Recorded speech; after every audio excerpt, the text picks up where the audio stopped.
देखें, एक केस जो कस्टम्स के कानून के हवाले से था, कानून की तशरीह के हवाले से, वो लग गया मंसूर अली शाह साहब के बेंच में। हुँ, और मंसूर अली शाह साहब ने सोचा कि चलो मेरे हाथ में आ गया है तो मैं इसी में 26वीं आईनी तरमीम भी उड़ा दूं।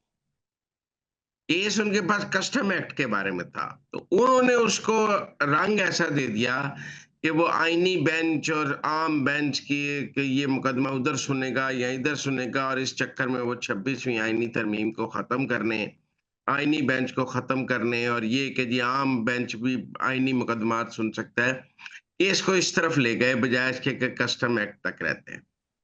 ये सूरत-हाल सामने आई तो सर्टेनली 26वीं आईनी तरमीम बहुत वाज़ेह है कि आम बेंच आईनी मामलात की तशरीह या 191 के केस नहीं सुन सकता। लिहाजा चीफ जस्टिस ने आईन के मुताबिक वो केस उनसे वापस ले लिया, बेंच तोड़ दिया। लेकिन वो बज़िद थे कि मैंने ही सुनना है और मेरा ही बेंच बहाल किया जाए। आज सुप्रीम कोर्ट ने वज़ाहत भी जारी की है कि जो आज 26वीं आईनी तरमीम के बाद वो ये केस नहीं सुन सकते, और उनके पास गलती से लग गया था।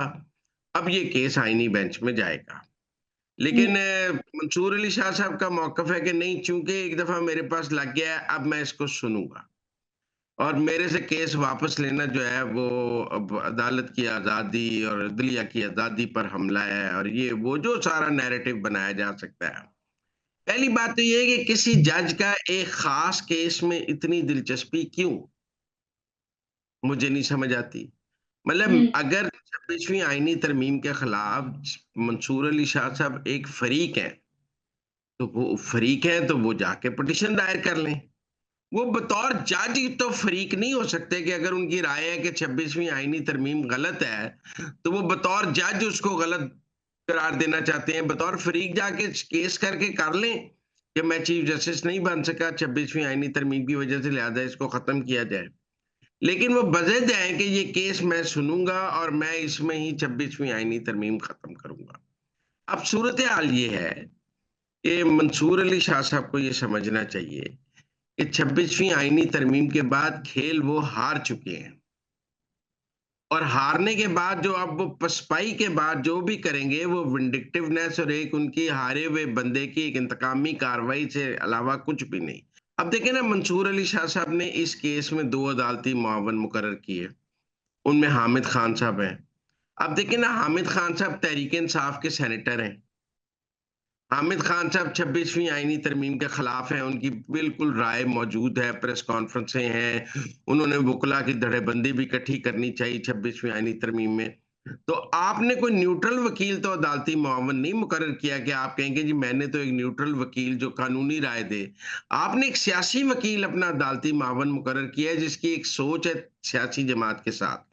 तो फिर हम ये क्यों ना समझें कि मंसूर अली शाह साहब जो कुछ कर रहे हैं उसके पीछे तहरीक-ए-इंसाफ है, उसके पीछे हामिद खान है, उसके पीछे तहरीक-ए-इंसाफ की जो एक थिंक टैंक है जो एक सुप्रीम कोर्ट में आईनी बहरान पैदा करना चाहता है, ताकि उस आईनी बहरान के नतीजे में वो जो है मुल्क में कोई एनार्की पैदा कर सके। पहले अदालतों में बहरान पैदा हो, फिर सड़कों पे बहरान पैदा किया जाए। तो मंसूर अली शाह साहब पाकिस्तान में एक आईनी बहरान और एक सियासी बहरान पैदा करने के लिए बुनियाद पैदा कर रहे हैं। उस बुनियाद के नतीजे में ये खत लिखे जा रहे हैं, उस बुनियाद के नतीजे में इस केस को सुनने की जिद की जा रही है। इस बुनियाद के नतीजे में एडिशनल रजिस्ट्रार पे तौहीन अदालत लगाई जा रही है। एडिशनल रजिस्ट्रार को पड़ गए हैं। आपको भी पता है कि उसका अख्तियार नहीं है। अगर आप में मंसूर अली शाह साहब इतनी हिम्मत है, हौसला है, तो फिर आप अमीनुद्दीन और याह्या अफरीदी को तौहीन अदालत के नोटिस दे देते हैं, क्योंकि केस तो फिर जजेस कमेटी में उन्होंने विथड्रॉ किया है ना। जी, जजेस कमेटी में तो वो हैं। शाह साहब, आप एडिशनल रजिस्ट्रार बेचारे की नौकरी खा के आपको बड़ा आप समझेंगे कि आपने अदलिया की आज़ादी कर ली। करना है तो फिर क्वेटा बेंच वाला पूरा काम करें जो सज्जाद अली शाह साहब के दौर में हुआ था कि क्वेटा बेंच ने अपने चीफ जस्टिस के खिलाफ, मेरा मतलब है कि उसके इख्तियारात खत्म कर दिए थे। आप भी तो इन्हीं अदालत का नोटिस याहिया अफरीदी और अमीनुद्दीन को जारी कर दें और हुँ, अपने ही चीफ जस्टिस को जो तौहीन अदालत में सजा दे दें, फिर तो माने ना आपको। एडिशनल रजिस्ट्रार के ऊपर क्या कर रहे हैं?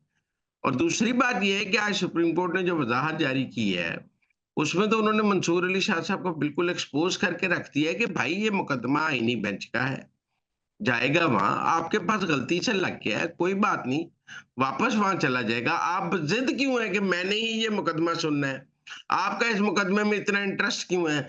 कभी जज का भी किसी खास मुकदमे में इंटरेस्ट हुआ है?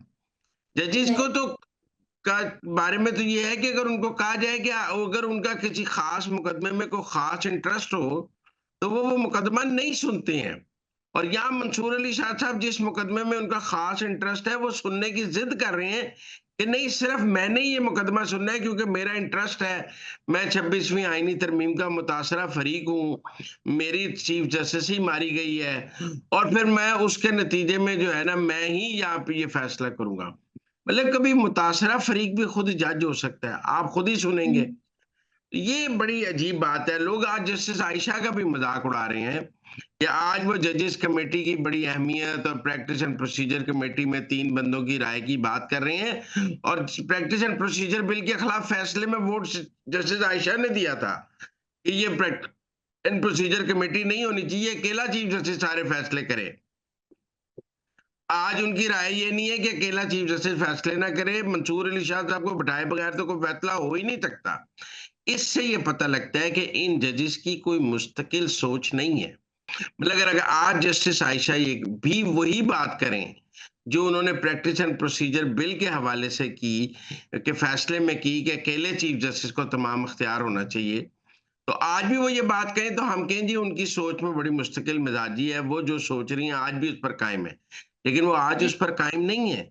आज वो कह रही हैं कि नहीं नहीं, वो चीफ जस्टिस अकेले ने नहीं, कमेटी में नहीं, जब तक मंसूर अली शाह नहीं होंगे फैसला कैसे हो सकता है?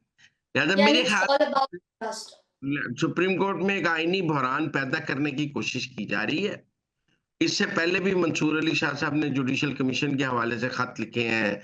इससे पहले भी उन्होंने जजेस की तैनातियों के हवाले से खत लिखे हैं।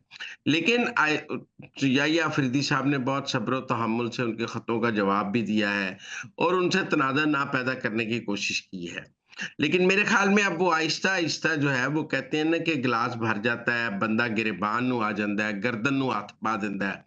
तो मंसूर अली शाह साहब भी लिमिट क्रॉस कर रहे हैं और एक ऐसी लिमिट पर पहुंच रहे हैं जहां पर ऐसा लग रहा है कि उनका वो जो है वो मुल्क के अदालती निजाम के लिए भी और आइन के लिए भी खतरा बनते जा रहे हैं। खतरा बन। एक तरफ अब आप ये देखें, एक तरफ मंसूर अली शाह साहब याहिया अफरीदी पर हमला कर रहे हैं, दूसरी तरफ पीटीआई के ट्रॉल्स याहिया अफरीदी पर हमला कर रहे हैं। उनका जो सोशल मीडिया विंग है वो याहिया अफरीदी और उनके ऊपर हमला कर रहा है अमीनुद्दीन पर, और ये दो तरफा हमला है। ऐसे ही हमले इन्होंने काजी फायद ईसा पर भी किए थे, लेकिन उस वक्त काजी साहब भी खड़े रहे, और याहिया अफरीदी बिन की भी ने भी जो आज वजाहत जारी की है, उससे ये तो लगता है कि वो कोई तनाज़ा बढ़ाना नहीं चाहते, लेकिन ये भी है कि वो अपने स्टैंड पर फर्म है और कायम है, और वो मुकदमा वापस मंसूर अली शाह को देने के लिए तैयार नहीं।